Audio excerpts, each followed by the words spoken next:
প্ৰেমৰ আচৰিত কাহিনী প্ৰেমিকৰ দেউতাকৰ সৈতে পলাল প্ৰেমিকা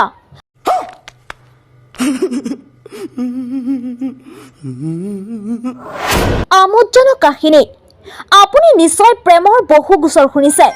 কিন্তু উত্তৰ প্ৰদেশৰ কানপুৰত এনে এটা গোচৰ পোহৰলৈ আহিছে সেই কথা শুনি আপুনিও আচৰিত হ'ব হয় কানপুৰত প্ৰেমিকৰ দেউতাকৰ সৈতে পলাই যোৱা ছোৱালী এজনীৰ গোচৰটো চৰ্চালৈ আহিছে আৰক্ষীয়ে উদ্ধাৰ কৰিছে ছোৱালীজনীৰ পিতৃ আৰু প্ৰেমিকক গোচৰটো কানপুৰৰ মহানগৰৰ চাকেৰি থানা এলেকাৰ সৈতে জড়িত য'ত ঔৰৈবাসী কমলেশ আৰু তেওঁৰ পুত্ৰ কৰ্মসংস্থাপনৰ সন্ধানত কানপুৰলৈ আহিছিল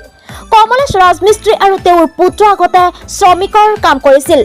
ইফালে সেই অঞ্চলত বাস কৰা এগৰাকী ছোৱালীৰ সৈতে পুত্ৰৰ প্ৰেমৰ সম্পৰ্ক আছিল ছোৱালীজনীয়ে প্ৰায়ে ল'ৰাটোৰ ঘৰলৈ গৈছিল ল'ৰাটোক লগ কৰিবলৈ কিন্তু ল'ৰাটো আগতে কাম কৰিবলৈ গৈছিল যাৰ কাৰণে লাহে লাহে সি ল'ৰাটোৰ দেউতাকৰ লগত কথা পাতিবলৈ ধৰিলে আৰু দুয়োৰে প্ৰেমত পৰিল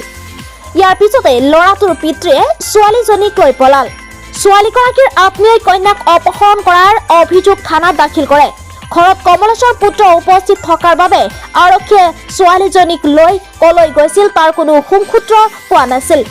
এনে পৰিস্থিতিত তেওঁৰ ওপৰতো কোনো সন্দেহ নাছিল আনহাতে যেতিয়া আৰক্ষীয়ে কঠোৰ ব্যৱস্থা ল'লে তেতিয়া ল'ৰাজনে গোটেই কথাটো ক'লে লাজৰ বাবে এনেবোৰ কথা ক'ব পৰা নাছিল ইয়াৰ পিছতে আৰক্ষীয়ে দিল্লীৰ পৰা উদ্ধাৰ কৰিছে ল'ৰাজনৰ পিতৃ আৰু প্ৰেমিকাক আৰক্ষীয়ে ছোৱালীজনীক মেডিকেল কৰিবলৈ লৈ গৈছে আৰু ছোৱালীজনীয়ে কয় যে তাই কমলেশৰ লগত থাকিব বিচাৰে